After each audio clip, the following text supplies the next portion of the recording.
It's Sunday, the 20th of September, and I've just had the deep misfortune of seeing Matt Hancock on the television. It's enough to make you want to scream. After 6 months of bungling, 6 months of promises, 6 months of being told we're going to have a world-class testing regime, what do we see but abject failure? Yet at no point at all in this does Hancock ever admit any fault whatsoever.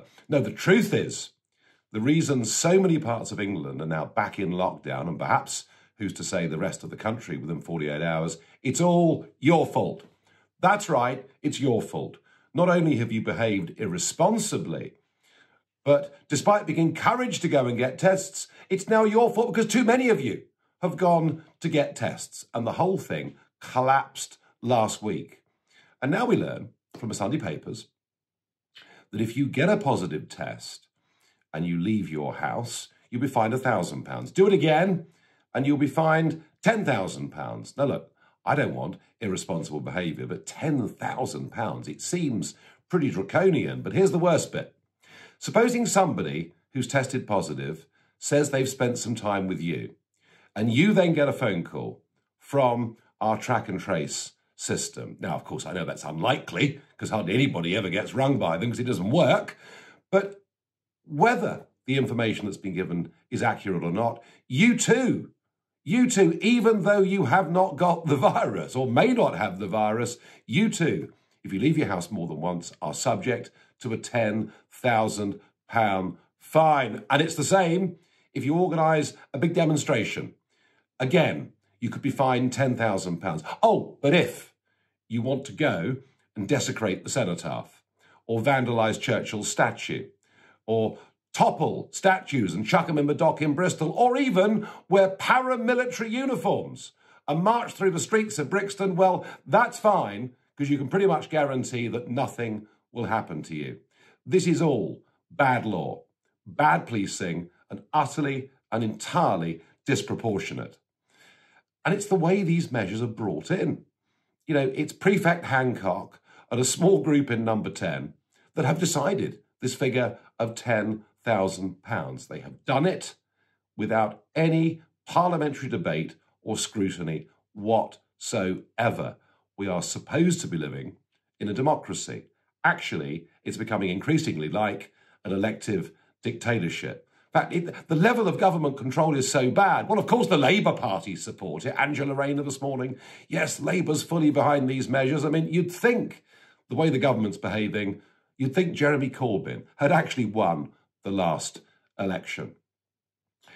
So we've opened up the country, we've sent people back to school, and now Baroness Dido Harding is surprised that the number of infections of people, the number needing to be tested, the number of people who've got sniffles. She's surprised the number is rising. Well, tell you what, it happens every single September when the kids go back to school. I would have thought it was absolutely obvious that this would happen, and yet they simply don't seem to understand. If you are elderly, if you have serious underlying medical conditions, if you are grossly overweight, it almost certainly makes sense with rising infections for you to isolate. But it does not make sense for the whole of the country to isolate. And I think we're at a point now where the cure is becoming worse than the disease itself. Just think of all those tens of thousands of cancer diagnoses that haven't happened.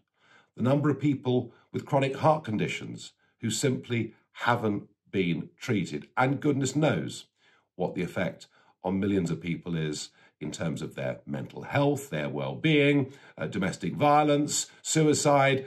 It really is a list as long as your arm. And now, of course, as we go back into effectively a second lockdown, the spectre of mass unemployment becomes all too real.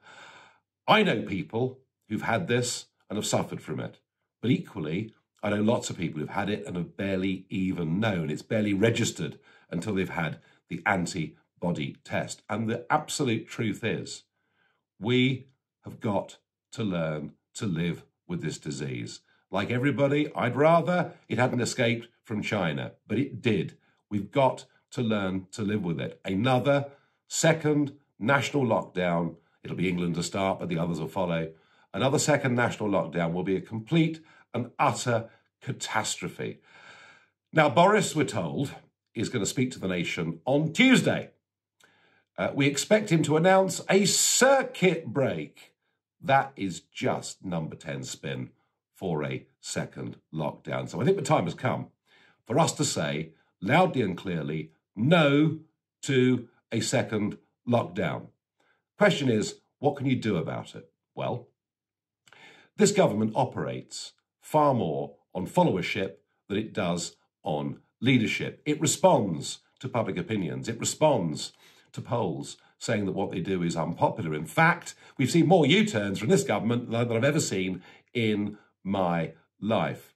And I think a lot of MPs out there, particularly Tory MPs, are beginning to get a bit twitchy. They can see that support for their government and confidence in the Prime Minister is slipping away very, very quickly.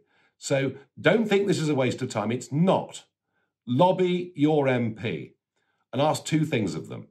Firstly, to stand up loudly this week in Westminster and to say we must not have a second national lockdown. And secondly, to insist that rule by ministerial decree comes to an end and we get back to being a functioning democracy. None of these draconian measures, none of these measures, which, by the way, I don't think are going to work anyway, but none of these things should be done without full, open debate in Parliament and in the country. Just to find in the Sunday newspapers you might be fined £10,000 just for leaving your front door is completely and utterly unacceptable. So please, don't just moan about it. Don't just grouse about it. Get onto your MP. Make them feel the pressure of public opinion. Thank you.